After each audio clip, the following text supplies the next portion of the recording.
students. Welcome back to our classes. So far we are discussing fourth problem on NPO organization, and today this is the fifth problem of NPO organization. Okay na? ಹೌದ್ರಿ, ಇಲ್ಲಿವರೆಗೂ ನಾನು ಏನ್ ಮಾಡಿದ್ದೀವಿ ಅಂತಂದ್ರೆ 4 problem ಅನ್ನ NPO ಸಂಸ್ಥೆಗಳ ಮೇಲೆ ಬಿಡಿಸಿದೀವಿ. This is the fifth problem. ಇದು 5ನೇ ಪ್ರಾಬ್ಲಮ್ ರೀ ನಾವು ಬಿಡಿಸಕತ್ತದ್ದು. ಓಕೆನಾ? ಇವತ್ತಿನ ಪ್ರಾಬ್ಲಮ್ ಅಲ್ಲಿ ಆಸ್ ಇಟ್ ಈಸ್ ನಾನು ಹೇಳಿರೋ ಹಾಗೆ ನಾನು ಯಾವ ಇದ್ರ ವಿಡಿಯೋ ಏನ್ ನೋಡಾತಿರಲ್ಲ ಅಥವಾ ಈ ಸೊಲ್ಯೂಷನ್ ಏನ್ ನೋಡಾತಿರಲ್ಲ, ಇದ್ರ ಕ್ವಶನ್ ನಿಮ್ಗೆ ಏನಾಗ್ತದೆ ಅಂತಂದ್ರೆ ಇದೇ ವಿಡಿಯೋಸ್ PDF ಲಿಂಕ್ ಅನ್ನ ಸೆಂಡ್ ಮಾಡಿರ್ತೀನಿ ಡಿಸ್ಕ್ರಿಪ್ಷನ್ ಅಲ್ಲಿ. ಆ ಲಿಂಕ್ ಮೇಲೆ ಕ್ಲಿಕ್ ಮಾಡಿದ್ರಿ ಅಂತಂದ್ರೆ ನಿಮ್ಗೆ ಏನಾಗ್ತದ ರೀ, ಕ್ವಶನ್ ಸಿಗ್ತದ. ಕ್ವಶನ್ ಅನ್ನ ಡೌನ್ಲೋಡ್ ಮಾಡ್ಕೊಂಡು ಬರುತ್ತಾಗಿದ್ದು ಆಮೇಲೆ ಏನ್ ಮಾಡ್ರಿ ಅಂತಂದ್ರ ಬರುತ್ತಾಗದ್ಮೇಲೆ ಪ್ರಾಬ್ಲಮ್ ಅನ್ನ ಬಿಡಿಸಿ. Okay students, let's start. Okay, ಏನದ ರೀ ಪ್ರಾಬ್ಲಮ್ ನೋಡ್ರಿ. ಮೊದಲು ಪ್ರಾಬ್ಲಮ್ ಏನದ, the following are the balance sheet and receipt and payment account of following are the balance sheet and receipt and payment account of Gulbarga Education Society. Opening balance sheet adare, opening balance sheet nodri. Opening balance sheet as on 31st March 2014.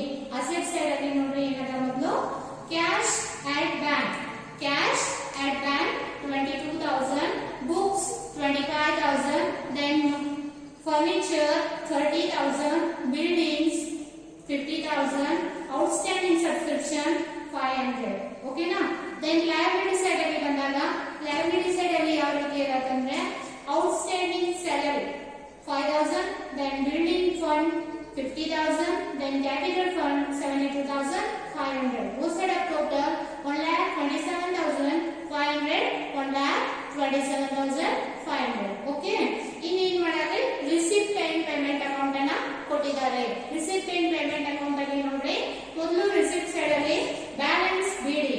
It means opening balance that is 22,000, then subscription 18,800, then entrance fees 10,000, then sale of old newspaper 200. Okay, this is the receipt side. In payment side ಅಲ್ಲಿ ಬಂದಾಗ payment side ಅಲ್ಲಿ ಏನಾಗುತ್ತೆ ಅಂದ್ರೆ salaries that is 20,000 ಇದೆ, then printing line stationery ಎಷ್ಟಾಗುತ್ತೆ ಅಂದ್ರೆ 2,000 ಇದೆ, then office expenses ಇರೋದು 4,000, then books bought, books ಅನ್ನ ಖರೀದಿ ಮಾಡಿದ್ದು ಎಷ್ಟಾಗುತ್ತೆ ಅಂದ್ರೆ 5,000, then newspaper subscription means subscription to newspaper ಎಷ್ಟಾಗುತ್ತೆ ಅಂದ್ರೆ 500 ಇದೆ.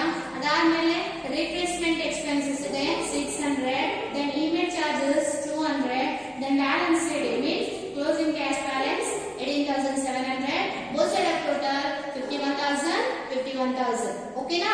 ಇದು receipt and payment account ಆಯ್ತು. ಇನ್ನು adjustment ಗೆ ಬಂದಾಗ adjustment ಅಲ್ಲಿ ಮೊದಲು ಏನಂದ್ರೆ outstanding subscription for the 31st March of 2015 ರಲ್ಲಿ 31st ಅಂದ್ರೆ ಈ ವರ್ಷದ outstanding subscription ಎಷ್ಟಾಗುತ್ತೆ 5,000 ಅದ. then outstanding salary for the 31st March 2015 ಅಂದ್ರೆ ಈ ವರ್ಷದ salary outstanding ಎಷ್ಟಾಗುತ್ತೆ 600. then half of the entrance fees are to be capitalized ಅಂದ್ರೆ ಅರ್ಧ entrance fees ಅನ್ನ ಕ್ಯಾಪಿಟಲ್ ಮಾಡಬೇಕು. then depreciation on furniture at 10%, then buildings at 30%. okay, this is what problem they given. ಈ ರೀತಿಯಾಗಿ ಏನ್ ಮಾಡ್ಯಾರ ಅಂತಂದ್ರೆ ಪ್ರಾಬ್ಲಮ್ ಅನ್ನ ಕೊಟ್ಟಾರ. ಈ ಪ್ರಾಬ್ಲಮ್ ಅನ್ನ ನೋಡ್ಬಿಟ್ಟು ನಾವೇನ್ ಮಾಡ್ಬೇಕು ಅಂದ್ರೆ receipt and payment account then balance sheet ಅನ್ನ ಪ್ರಿಪೇರ್ ಮಾಡಬೇಕು. ನಾವು ಲಾಸ್ಟ್ ಕ್ಲಾಸ್ ಅಲ್ಲಿ ಯಾವ ರೀತಿ ಪ್ರಿಪೇರ್ ಮಾಡಿದೀವಲ್ಲ ಇದು ಕ್ಲಾಸ್ ಅಲ್ಲಿ ಕೂಡ ಅದೇ ರೀತಿ ಪ್ರಿಪೇರ್ ಮಾಡೋಣ. ಪ್ರಿಪೇರ್ ಮಾಡ್ಬೇಕಾದ್ರೆ ಗೊತ್ತಲ್ರಿ, ಮೊದಲು ಇನ್ಕಮ್ ಅಂಡ್ ಎಕ್ಸ್ಪೆಂಡಿಚರ್ ಅಕೌಂಟ್ ಅನ್ನ ಪ್ರಿಪೇರ್ ಮಾಡ್ಬೇಕಾದ್ರೆ ಏನ್ ಮಾಡ್ಬೇಕು ಅಂತಂದ್ರೆ ರಿಸಿಪ್ಟ್ ಅಂಡ್ ಪೇಮೆಂಟ್ ಅಕೌಂಟ್ ಇಂದ ಸ್ಟಾರ್ಟ್ ಮಾಡಿ ಅಡ್ಜಸ್ಟ್ಮೆಂಟ್ ಅನ್ನ ನೋಡ್ಬೇಕು. ದೆನ್ ಬ್ಯಾಲೆನ್ಸ್ ಶೀಟ್ ಅನ್ನ ಪ್ರಿಪೇರ್ ಮಾಡ್ಬೇಕಾದ್ರೆ opening balance sheet, then receipt and payment account, then adjustment ಅನ್ನ ನೋಡ್ಬೇಕು.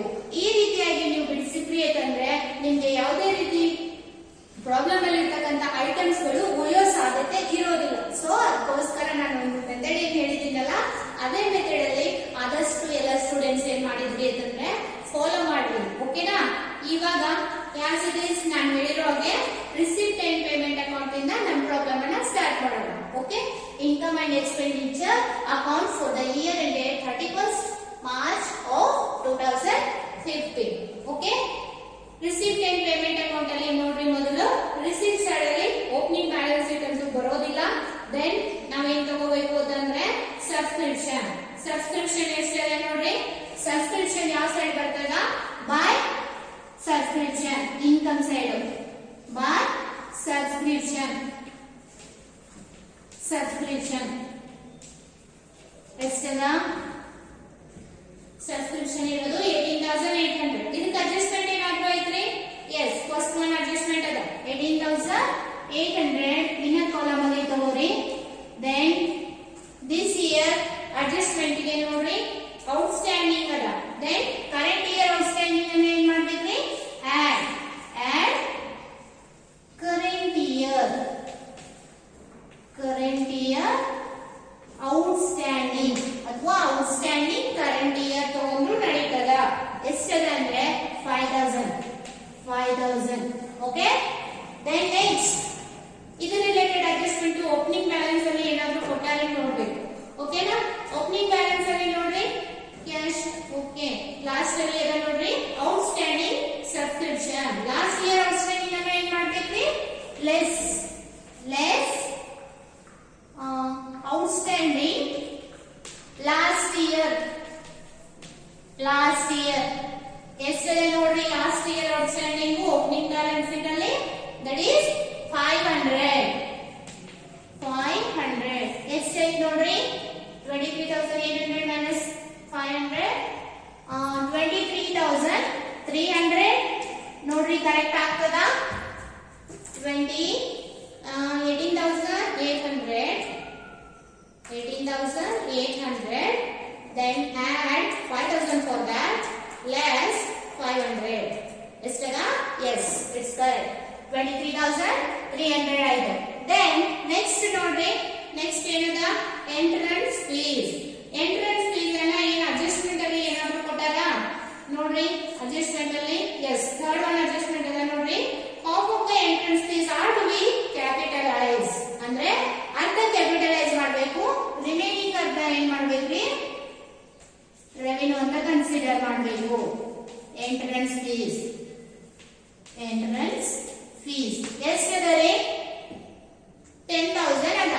ಓಕೆ. 10,000 into 50%, half ಅಂದ್ರೆ ಎಷ್ಟಾಯ್ತು, 5,000. ಅದಾದ್ಮೇಲೆ ನೆಕ್ಸ್ಟ್ ಏನದ ನೋಡ್ರಿ, sale of old newspaper. ಇದು ರೆವಿನ್ಯೂ ಆಗ್ತದ. Sale of old newspapers ಎಷ್ಟದ ರೀ, 200. ಓಕೆ. ಇದಾಯ್ತು. ದೆನ್ ಪೇಮೆಂಟ್ ಸೈಡ್ ಅಲ್ಲಿ ಬರ್ರಿ, ರಿಸಿಪ್ಟ್ ಸೈಡ್ ಅಲ್ಲಿ ಎಲ್ಲ ಮುಗ್ದು ಅಲ್ಲ. ದೆನ್ ಪೇಮೆಂಟ್ ಸೈಡ್ ಗೆ ಬಂದಾಗ ಪೇಮೆಂಟ್ ಸೈಡ್ ಅಲ್ಲಿ ಫಸ್ಟ್ ಏನದ, ಸ್ಯಾಲರೀಸ್.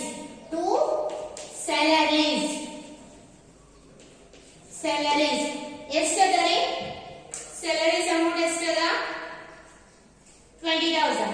ಇದಕ್ಕೆ ಅಡ್ಜಸ್ಟ್ಮೆಂಟ್ ನೋಡ್ರಿ, ಎಸ್ ಅಡ್ಜಸ್ಟ್ಮೆಂಟ್ ಅದ 20,000. ಓಕೆ. ದೆನ್ ಏನದ ಅಡ್ಜಸ್ಟ್ಮೆಂಟ್, ಸೆಕೆಂಡ್ ಒನ್ ಅಡ್ಜಸ್ಟ್ಮೆಂಟ್ ಅದ ನೋಡ್ರಿ, add outstanding current year outstanding ಅನ್ನ ಏನ್ ಮಾಡಬೇಕು, ಆಡ್ ಮಾಡಬೇಕು. ಔಟ್ಸ್ಟ್ಯಾಂಡಿಂಗ್ ಕರೆಂಟ್ ಇಯರ್ ಎಷ್ಟದ, ಅಮೌಂಟ್ 600. ಓಕೆ. ಇನ್ನು ಓಪನಿಂಗ್ ಬ್ಯಾಲೆನ್ಸ್ ಶೀಟ್ ಅಲ್ಲಿ ಇದ್ರ ರಿಲೇಟೆಡ್ ಏನಾದ್ರು ಅಡ್ಜಸ್ಟ್ಮೆಂಟ್ ಐತೆ ನೋಡ್ರಿ, ಸ್ಯಾಲರೀಸ್.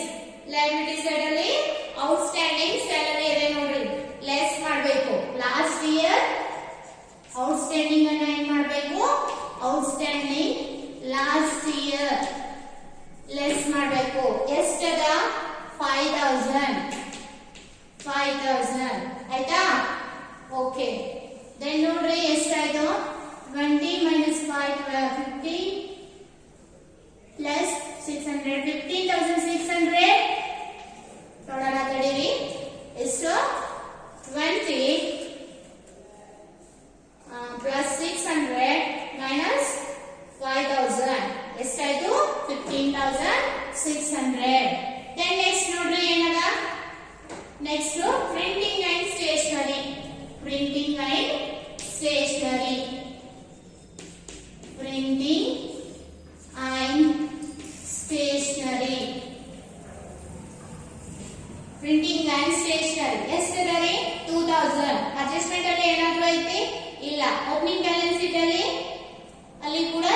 ಓಪನಿಂಗ್ ಬ್ಯಾಲೆನ್ಸ್ ಶೀಟ್ ನೋಡ್ರಿ, ಅಲ್ಲಿ ಕೂಡ ಏನೂ ಇಲ್ಲ. ಎಷ್ಟದರಿ 4000 ಔಟರ್ ಕಾಲಮ್. ದೆನ್ ಅದಾದ್ಮೇಲೆ ಬುಕ್ಸ್ ಬಾಟ್, ಇದೇನಾಗ್ತದ ರೀ, ಬುಕ್ಸ್ ಅಸೆಟ್ ಆಗ್ತದ. Then subscription to newspaper, subscription to newspaper, subscription to newspaper, newspapers ಎಷ್ಟದ 500. ದೆನ್ ಅದಾದ್ಮೇಲೆ ರಿಪ್ಲೇಸ್ಮೆಂಟ್ ಎಕ್ಸ್ಪೆನ್ಸಸ್, ಇದು ಕೂಡ ರೆವಿನ್ಯೂ ಎಕ್ಸ್ಪೆನ್ಸಸ್. ರಿಪ್ಲೇಸ್ಮೆಂಟ್ ಎಕ್ಸ್ಪೆನ್ಸಸ್ ಎಷ್ಟದ ನೋಡ್ರಿ ರಿಪ್ಲೇಸ್ಮೆಂಟ್ ಎಕ್ಸ್ಪೆನ್ಸಸ್. ರಿಪ್ಲೇಸ್ಮೆಂಟ್ ಎಕ್ಸ್ಪೆನ್ಸಸ್ ಇರೋದು 600. ಓಕೆನಾ? ಅದಾದ್ಮೇಲೆ ಇಮೇಲ್ ಚಾರ್ಜಸ್, ಇದು ಕೂಡ revenue item. Email charges, email charges ಎಷ್ಟದ, ದಿಸ್ ಇಸ್ 200 ಅದ. ಓಕೆ. ದೆನ್ ಬ್ಯಾಲೆನ್ಸ್ ಸಿಡಿ, ಇದೇನಾಗ್ತದ ರೀ, ಕ್ಲೋಸಿಂಗ್ ಕ್ಯಾಶ್ ಬ್ಯಾಲೆನ್ಸ್ ಶೀಟ್ ಅಲ್ಲಿ ಬರ್ತದ. ಅದಾದ್ಮೇಲೆ ಏನ್ ಮಾಡ್ಬೇಕ್ರಿ, ಅಡ್ಜಸ್ಟ್ಮೆಂಟ್ ಅನ್ನ ನೋಡ್ಬೇಕು. ಅಡ್ಜಸ್ಟ್ಮೆಂಟ್ ಅಲ್ಲಿ ಔಟ್ಸ್ಟ್ಯಾಂಡಿಂಗ್ ಸಬ್ಸ್ಕ್ರಿಪ್ಷನ್ ಅಲ್ಲ, ಆಲ್ರೆಡಿ ಏನ್ ಮಾಡಿದ್ವಿ, ಆಡ್ ಮಾಡಿದ್ವಿ. ದೆನ್ ಔಟ್ಸ್ಟ್ಯಾಂಡಿಂಗ್ ಸ್ಯಾಲರಿ ಅದ, ಆಲ್ರೆಡಿ ಕರೆಂಟ್ ಇಯರ್ಸ್ ಔಟ್ಸ್ಟ್ಯಾಂಡಿಂಗ್ ಅನ್ನ ಆಡ್ ಮಾಡಿದ್ದೀವಿ. ಅದಾದ್ಮೇಲೆ entrance fees, half of the entrance fees ಅನ್ನ ತಗೊಂಡಿವಿ. ಅದಾದ್ಮೇಲೆ ಏನಂದ್ರೆ ಡೆಪ್ರಿಸಿಯೇಷನ್, ಇದನ್ನ ತಗೊಂಡಿಲ್ಲ. ಡೆಪ್ರಿಸಿಯೇಷನ್ ಏನದ ನೋಡ್ರಿ, ಆನ್ ಫರ್ನಿಚರ್ ಮೇಲೆ 10% ಅದ, ಬುಕ್ಸ್ ಮೇಲೆ 30% ಅದ. ಮೊದಲು ಆನ್ ಫರ್ನಿಚರ್,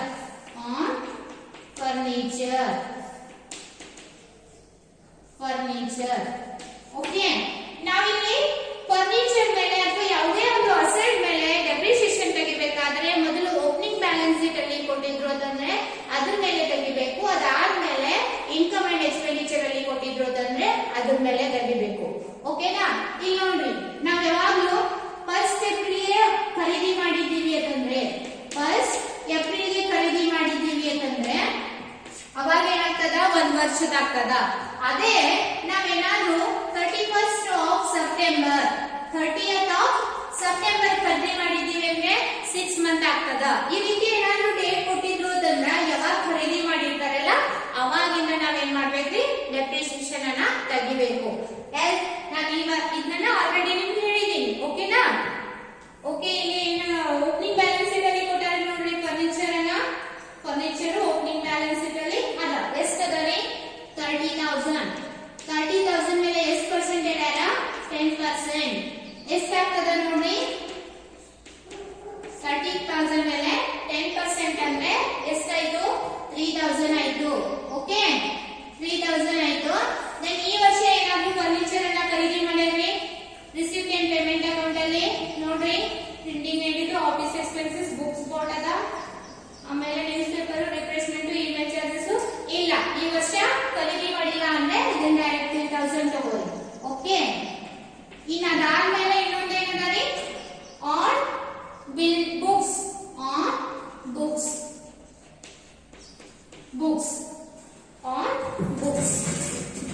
ನೋಡ್ರಿ, ಬುಕ್ಸ್ ಮೇಲೆ ಬುಕ್ಸ್ ಓಪನಿಂಗ್ ಬ್ಯಾಲೆನ್ಸ್ ಶೀಟ್ ಅಲ್ಲಿ ಅದ, ಎಸ್ 25,000 ಅದ. 25,000 ಮೇಲೆ ಎಷ್ಟು ಪರ್ಸೆಂಟ್ ತೆಗಿಬೇಕ್ರಿ, 30% ಅನ್ನ ತೆಗಿಬೇಕು. 1 ಇಯರ್ ಅನ್ನ ತೆಗಿಬೇಕು, ಯಾಕಂದ್ರೆ ಅದು 1st ಆಫ್ ಏಪ್ರಿಲ್ ಅದ. ಎಷ್ಟಾಗ್ತದ ರೀ, 25 75 ಮೀನ್ಸ್ 7,500. ನೋಡ್ರಿ, 25,000 into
9000 ಏನಾಯ್ತು ಡೆಪ್ರಿಸಿಯೇಷನ್ ಆಯ್ತು 9000 ಓಕೆ ಆಯ್ತ್ರಿ ಇನ್ ಅಡ್ಜಸ್ಟ್ಮೆಂಟ್ ಎಲ್ಲ ಮುಗ್ದವಲ್ಲ ಓಕೆ ಇವಾಗ ಏನ್ ಮಾಡ್ಬೇಕ್ರಿ ನಾವು ಓಪನಿಂಗ್ ಬ್ಯಾಲೆನ್ಸ್ ಶೀಟ್ ಅನ್ನ ಇಲ್ಲಿ ನೋಡೋದಿಲ್ಲ ಯಾಕಂದ್ರೆ ಅದನ್ನ ಬ್ಯಾಲೆನ್ಸ್ ಶೀಟ್ ನೋಡ್ಬೇಕಾದ್ರೆ ನೋಡ್ತೀವಿ ಇವಾಗ ನೋಡ್ರಿ ಎಷ್ಟಾಗುತ್ತೆ ಯಾವ ಸೈಡ್ ಜಾಸ್ತಿ ಆಗ್ತದೆ ನೋಡ್ರಿ ಈ ಸೈಡ್ 23000 28300 28500 ಆಗ್ತದೆ ಈ ಸೈಡ್ ನೋಡ್ರಿ 9 plus 3 12 oh yes 12 plus 18 ಜಾಸ್ತಿ ಆಗುತ್ತೆ ಈ ಸೈಡ್ ಜಾಸ್ತಿ ಆಗ್ತದೆ ನೋಡ್ರಿ ಐ ಥಿಂಕ್ ಈ ಸೈಡ್ ಜಾಸ್ತಿ ಆಗ್ತದೆ 15600 plus 2000 plus 4000 plus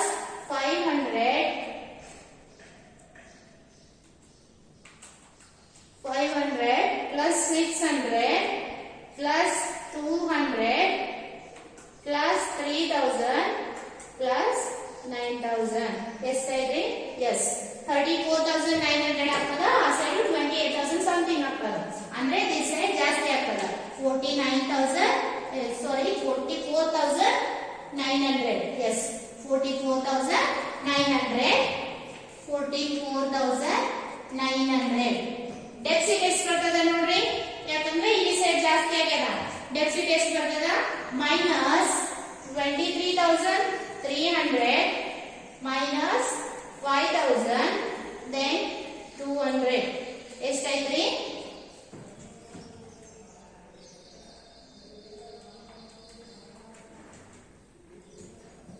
23300 minus 5000 minus 200 ಎಷ್ಟು ಬಂತ್ರಿ 6400 ನಮ್ಮ ಡೆಫಿಸಿಟ್ ಎಷ್ಟು ಬರ್ತದ ಅಂತಂದ್ರೆ 6400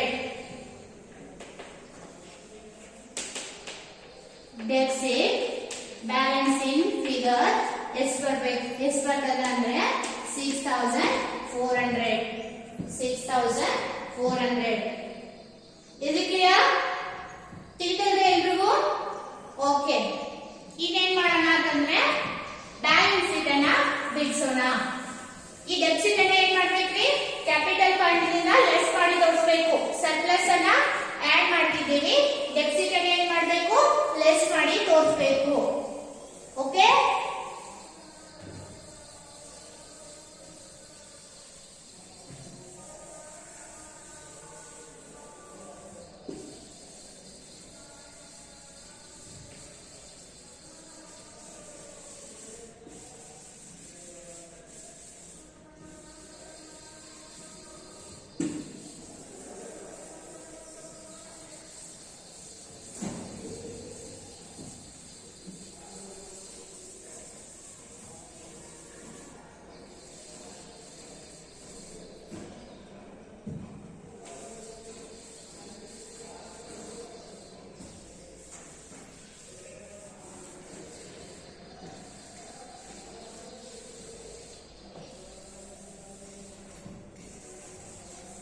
Okay, balance sheet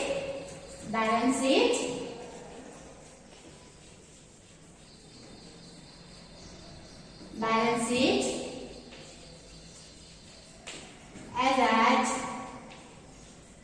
31st March of 2015. This side ಏನಾಗ್ತದೆ assets and this side liabilities.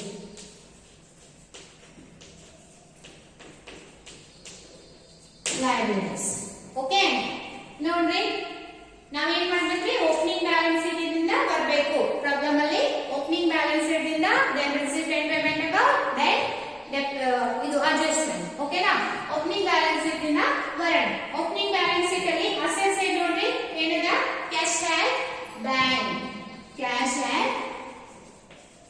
Bank ಇಲ್ಲಿ ಏನ್ ಮಾಡ್ಬೇಕ್ರಿ ನಾವು ಬ್ಯಾಲೆನ್ಸ್ ಶೀಟ್ ಅಲ್ಲಿ ಕ್ಲೋಸಿಂಗ್ ಬ್ಯಾಲೆನ್ಸಸ್ ಅನ್ನ ಮಾತ್ರ ತಗೋತೀವಿ ಸೊ ದಟ್ಸ್ ವೈ ನಾವ್ ಏನ್ ಮಾಡ್ಬೇಕು ಅಂದ್ರೆ balance CD receipt and payment account ಅಲ್ಲಿ ಕೊಟ್ಟಿರ್ತಾರೆ ನೋಡ್ರಿ ಕ್ಲೋಸಿಂಗ್ ಬ್ಯಾಲೆನ್ಸ್ ಅನ್ನ ಎಷ್ಟದ 18700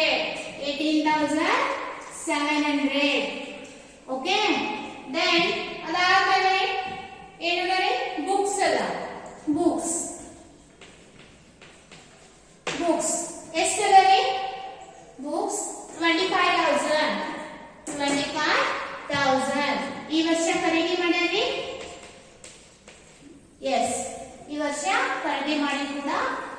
ಎಷ್ಟು ಖರೀದಿ ಮಾಡ್ಯಾನ ಪರ್ಚೇಸ್ ಅಥವಾ ಎಡಿಷನ್ ಅಂತ ಹೇಳ್ಬಿಟ್ಟು ತೋರಿಸಬೇಕು ಪರ್ಚೇಸ್ ಎಷ್ಟು ಖರೀದಿ ಮಾಡ್ಯಾನ ನೋಡ್ರಿ ಬುಕ್ಸ್ ಬೋಟ್ 5000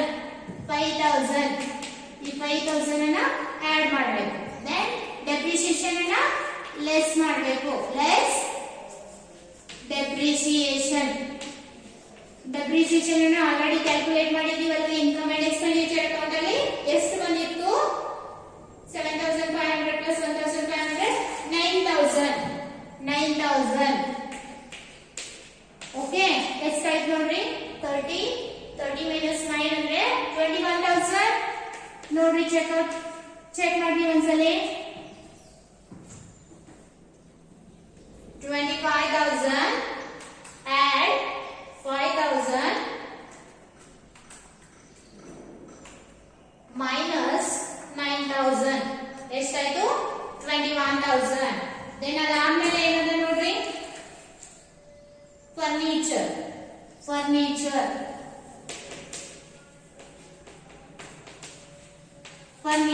ಎಷ್ಟಿದೆ ನೋಡ್ರಿ ಫರ್ನಿಚರ್ 30,000 ಅದ ಈ ವರ್ಷ ರಿಸಿಪ್ಟ್ ಅಂಡ್ ಪೇಮೆಂಟ್ ಅಕೌಂಟ್ ಅಲ್ಲಿ ಏನಾದ್ರು ಫರ್ನಿಚರ್ ಕೊಟ್ಟಾರ ಬುಕ್ಸ್ ಆಯ್ತು ಇಲ್ಲ ಅಂದ್ರೆ ಡೆಪ್ರಿಸಿಯೇಷನ್ ಏನಾದ್ರು ಅದ ಎಸ್ ಡೆಪ್ರಿಸಿಯೇಷನ್ ಅದ ಫರ್ನಿಚರ್ ಎಷ್ಟು ಅದ ರೀ 30,000 then less ಏನ್ ಮಾಡಬೇಕು ಡೆಪ್ರಿಸಿಯೇಷನ್ ಸಾರಿ ಡೆಪ್ರಿಸಿಯೇಷನ್ ಎಷ್ಟು ಅದ ರೀ 10% 30,000 into 10% ಎಷ್ಟು ಮಾಡಿದೀವಿ ಕ್ಯಾಲ್ಕುಲೇಟ್ ಆಗಿತ್ತಲ್ಲ 3,000 ಡೆಪ್ರಿಸಿಯೇಷನ್ 3,000 ಎಷ್ಟೈತ್ರಿ 27 ಎಸ್ 30 minus 3 27,000 ಆಯ್ತಾ ದೆನ್ ಅದಾದ್ಮೇಲೆ ಏನಂದ್ರೆ ಔಟ್ಸ್ಟ್ಯಾಂಡಿಂಗ್ ಸಬ್ಸ್ಕ್ರಿಪ್ಷನ್ ಅನ್ನ ಏನ್ ಮಾಡಿದೀವಿ ಅಂತಂದ್ರೆ ರಿಸಿಪ್ಟ್ ಅಂಡ್ ಪೇಮೆಂಟ್ ಅಕೌಂಟ್ ಅಲ್ಲಿ ತಗೊಂಡಿವಿ ಬರೋಲ್ಲ ಇನ್ನು ಕ್ಯಾಪಿಟಲ್ ಸೈಡ್ ಗೆ ಬರ್ರಿ ಕ್ಯಾಪಿಟಲ್ ಸೈಡ್ ಅಲ್ಲಿ ಬಂದಾಗ ಔಟ್ಸ್ಟ್ಯಾಂಡಿಂಗ್ ಸರ್ವೆ ಅನ್ನ ತಗೊಂಡಿವಿ ಕ್ಯಾಪಿಟಲ್ ಫಂಡ್ ಇನ್ನೇನ್ ಮಾಡ್ಬೇಕ್ರಿ ಕ್ಯಾಪಿಟಲ್ ಫಂಡ್ ಅನ್ನ ಸಾರಿ ಏನಂದ್ರೆ ಬಿಲ್ಡಿಂಗ್ ಫಂಡ್ ಅನ್ನ ಏನ್ ಮಾಡ್ಬೇಕು ಅಂದ್ರೆ ಕ್ಯಾಪಿಟಲ್ ಫಂಡ್ ಗೆ ಆಡ್ ಮಾಡ್ಕೊಳ್ಬೇಕು ಯಾಕಂದ್ರೆ ಇದು ಕ್ಯಾಪಿಟಲೈಸ್ ಐಟಮ್ ಅದ ಓಕೆನಾ ಕ್ಯಾಪಿಟಲ್ ಫಂಡ್ ಅಲ್ಲ ನೋಡ್ರಿ ಕ್ಯಾಪಿಟಲ್ ಫಂಡ್ ಎಷ್ಟದ 72,500 ಕ್ಯಾಪಿಟಲ್ ಫಂಡ್ ಎಷ್ಟದ 72,500 then add capitalized item ಅನ್ನ ಆಡ್ ಮಾಡಬೇಕು ಯಾವ್ದ್ರಿ ಬಿಲ್ಡಿಂಗ್ ಫಂಡ್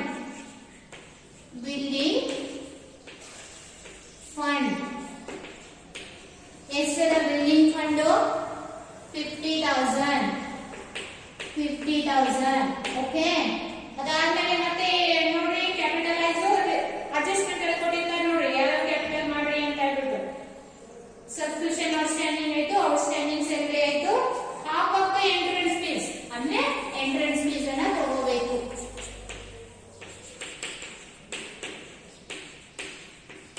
ಎಂಟ್ರೆನ್ಸ್ ಫೀಸ್ ಎಷ್ಟು ಹಾಫ್ ಎಷ್ಟದರಿ ಎಂಟ್ರೆನ್ಸ್ ಫೀಸ್ 10,000 into 50% ಎಷ್ಟಾಯ್ತು 5,000 ಎಸ್ ಅದಾದ್ಮೇಲೆ ಮತ್ತೆ ಏನಾದ್ರು ಅದಾವ್ರಿ ಕ್ಯಾಪಿಟಲೈಸ್ ಐಟಮ್ ಎಂಟ್ರೆನ್ಸ್ ಫೀಸ್ ಆಯ್ತು ಸೇಲ್ ಆಫ್ ಇಲ್ಲ ಯಾವುದೇ ರೀತಿ ಇಲ್ಲ ಅದಾದ್ಮೇಲೆ ಇನ್ನೇನ್ ಮಾಡ್ಬೇಕ್ರಿ ಡೆಫಿಸಿಟ್ ಅನ್ನ ಲೆಸ್ ಮಾಡ್ಬೇಕು ನಮ್ಗೆ ಡೆಫಿಸಿಟ್ ಸಿಕ್ಕದಿಲ್ರಿ ಸರ್ಪ್ಲಸ್ ಇದ್ರೆ ಏನ್ ಮಾಡ್ತಿದೀವಿ ಆಡ್ ಮಾಡ್ತಿದೀವಿ ಡೆಫಿಸಿಟ್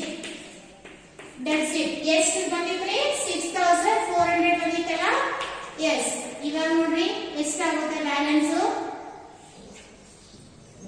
1 lakh ಎಷ್ಟು 1 lakh 20 then 1,22,500 1,27,500 6,100 72,500 plus 50 plus 5,000 1,27,500 minus 6,400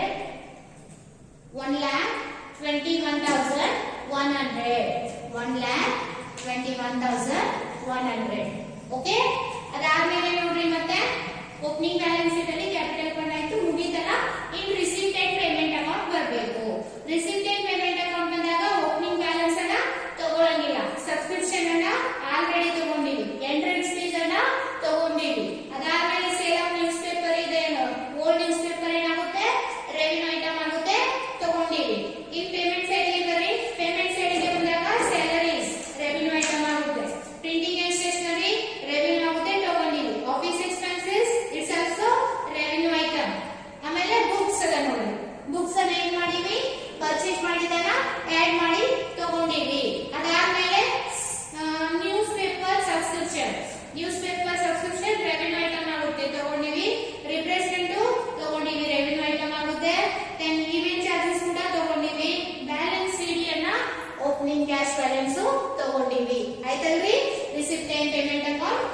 ಮುಗೀತು. ಇನ್ನಾದ್ಮೇಲೆ ಅಡ್ಜಸ್ಟ್ಮೆಂಟ್ ಗೆ ಬರಬೇಕು. ಅಡ್ಜಸ್ಟ್ಮೆಂಟ್ ಗೆ ಬಂದಾಗ ಔಟ್ಸ್ಟ್ಯಾಂಡಿಂಗ್ ಸಬ್ಸ್ಕ್ರಿಪ್ಷನ್ ಸಾರಿ ಒಂದ್ಸಲಿ ಏನ್ ಮಾಡಿದ್ವಿ ಅಲ್ಲೇ ಸಬ್ಸ್ಕ್ರಿಪ್ಷನ್ ಗೆ ಆಡ್ ಮಾಡಿದ್ವಿ, ಇನ್ನೊಂದ್ಸಲಿ ತಗೋಬೇಕು ಯಾಕಂದ್ರೆ ಅಡ್ಜಸ್ಟ್ಮೆಂಟ್ ಐಟಮ್ ಅನ್ನ 2 ಟೈಮ್ ತಗೋತೀವಿ. ಇವಾಗ ಔಟ್ಸ್ಟ್ಯಾಂಡಿಂಗ್ ಸಬ್ಸ್ಕ್ರಿಪ್ಷನ್ ಅದ ಅಂದ್ರೆ ಏನ್ ಮಾಡ್ಬೇಕ್ರಿ, ಇನ್ಕಮ್ ಔಟ್ಸ್ಟ್ಯಾಂಡಿಂಗ್ ಏನಾಗುತ್ತೆ asset, outstanding subscription, outstanding subscription ಎಷ್ಟಿದೆ ನೋಡ್ರಿ 5000 ಓಕೆ. ದೆನ್ ಅದಾದ್ಮೇಲೆ ಔಟ್ಸ್ಟ್ಯಾಂಡಿಂಗ್ ಸ್ಯಾಲರಿ, ಔಟ್ಸ್ಟ್ಯಾಂಡಿಂಗ್ ಇನ್ಕಮ್ ಈ ಸೈಡ್ ಬಂದ್ರೆ ಎಕ್ಸ್ಪೆನ್ಸಸ್ ಔಟ್ಸ್ಟ್ಯಾಂಡಿಂಗ್ ಸ್ಯಾಲರಿ ಎಷ್ಟದ 600. ದೆನ್ ಅದಾದ್ಮೇಲೆ half of the entrance fees already ತಗೊಂಡಿವಿ. ದೆನ್ ಅದಾದ್ಮೇಲೆ ಡೆಪ್ರಿಸಿಯೇಷನ್ ಅನ್ನ ಒಂದು ರಿಸಿಪ್ಟ್ ಅಂಡ್ ಪೇಮೆಂಟ್ ಅಕೌಂಟ್ ಅಂತ ತಗೊಂಡಿದೀವಿ, ಇನ್ನೊಂದು ಇಲ್ಲಿ ರೆಸ್ ಮಾಡಿ ತೋರಿಸ್ತೀವಿ. ಆಯ್ತಾ ಆಯ್ತಲ್ರಿ ಎಲ್ಲ ಐಟಮ್. ಇನ್ನು ಯಾವ್ದಾದ್ರು ಐಟಮ್ ಅನ್ನ ನೆಕ್ಸ್ಟ್ ಇಯರ್ ಈ side receipt and payment account ಅಲ್ಲಿ ಕೊಟ್ಟಾರೆ ನೋಡಿ, ಈ ಸತಿ ನೆಕ್ಸ್ಟ್ ಇಯರ್ ಡೇಟ್ ಹಾಕಿ ಇಲ್ಲ ಅಂದ್ರೆ ನಾವ್ ಏನ್ ಮಾಡ್ಬೇಕು, ಇವಾಗ ಕ್ಲೋಸ್ ಮಾಡ್ಬೇಕು. ಕ್ಲೋಸ್ ಮಾಡಿದಾಗ ನಮ್ ಬ್ಯಾಲೆನ್ಸ್ ಶೀಟ್ ಖಾಲಿ ಆಯ್ತು ಅಂದ್ರೆ ನಮ್ ಪ್ರಾಬ್ಲಮ್ ಏನಾಗಿರ್ತದ ಅಂತಂದ್ರೆ ಕರೆಕ್ಟ್ ಆಗಿರ್ತದ. ನೋಡ್ರಿ ಚೆಕ್ ಇಟ್ ಒನ್ಸ್. 1,21,100 ಪ್ಲಸ್ 600 1,21,700 ಬರುತ್ತೆ. ಆ ಸೈಡ್ ನೋಡ್ರಿ, ಆ ಸೈಡ್ ಕೂಡ ಸೇಮ್ ಅಮೌಂಟ್ ಏನಾದ್ರು ಬಂತು ಅಂದ್ರೆ ನಮ್ ಪ್ರಾಬ್ಲಮ್ ಕರೆಕ್ಟ್ ಆಗಿರುತ್ತೆ. 18,700 plus 21,000 plus okay. Opening balance sheet ಅಲ್ಲಿ ಎಲ್ಲ ಐಟಮ್ ಎಲ್ಲ ತಗೊಂಡಿರಲ್ರಿ ನೋಡ್ರಿ. ಎಸ್ ಬಿಲ್ಡಿಂಗ್ ಅದೇ ನೋಡ್ರಿ, ಇನ್ನು ನಾವು ಬಿಲ್ಡಿಂಗ್ ಅನ್ನ ಬಿಟ್ಟಿದೀವಿ ನೋಡ್ರಿ. ಇಲ್ಲಿ ಫರ್ನಿಚರ್ ಆದ್ಮೇಲೆ ಬಿಲ್ಡಿಂಗ್ ಅದ, ಇಲ್ಲಿ ಬಿಲ್ಡಿಂಗ್ ಅನ್ನ ತಗೊಂಡಿಲ್ಲ. ಬಿಲ್ಡಿಂಗ್ಸ್ ಎಷ್ಟಿದೆ ನೋಡ್ರಿ, ಬಿಲ್ಡಿಂಗ್ಸ್ 50,000. ಬಿಲ್ಡಿಂಗ್ ಮೇಲೆ ಏನಾದ್ರು ಡೆಪ್ರಿಸಿಯೇಷನ್ ಅದ ಇಲ್ಲ, ಈ ವರ್ಷ ಏನಾದ್ರು ಖರೀದಿ ಮಾಡ್ಯಾರಿ ಇಲ್ಲ ಅಂದ್ರೆ ಬಿಲ್ಡಿಂಗ್ ಅನ್ನ ಡೈರೆಕ್ಟ್ 50,000 ತಗೋರಿ. ಈ ರೀತಿ ಐಟಮ್ಸ್ ಅನ್ನ ಯಾವುದೇ ಕೂಡ ಮಿಕ್ಸ್ ಮಾಡಂಗಿಲ್ರಿ. ಓಕೆನಾ? ಇವಾಗ ನೋಡೋಣ ತಡೀರಿ. 18,700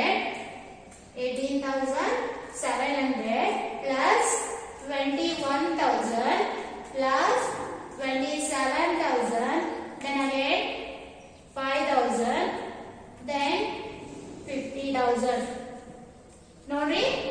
ಎಸ್ ಇವಾಗ ಬಂದು ನೋಡ್ರಿ 1,21,700.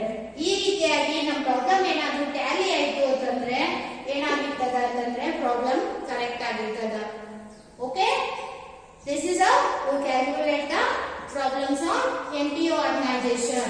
When opening balance sheet, receipt and payment account, then adjustments are given.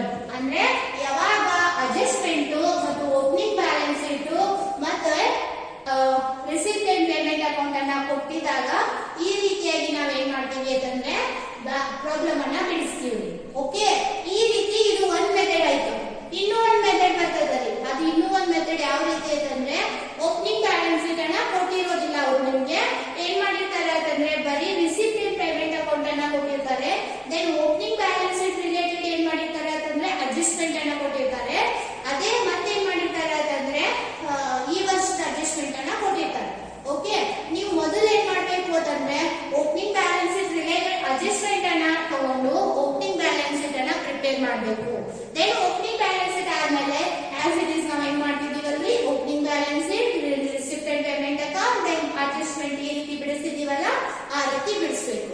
Next class ಏನ್ ಮಾಡೋಣ ಅಂತಂದ್ರೆ ಓಪನಿಂಗ್ ಬ್ಯಾಲೆನ್ಸ್ ಶೀಟ್ ಇಲ್ಲದೆ ಇದ್ದಾಗ ನಾವು ಯಾವ ರೀತಿ ಪ್ರಾಬ್ಲಮ್ ಅನ್ನ ಬಿಡಿಸ್ಬೇಕು ಅನ್ನೋದನ್ನ ಕಂಟಿನ್ಯೂ ಮಾಡೋಣ.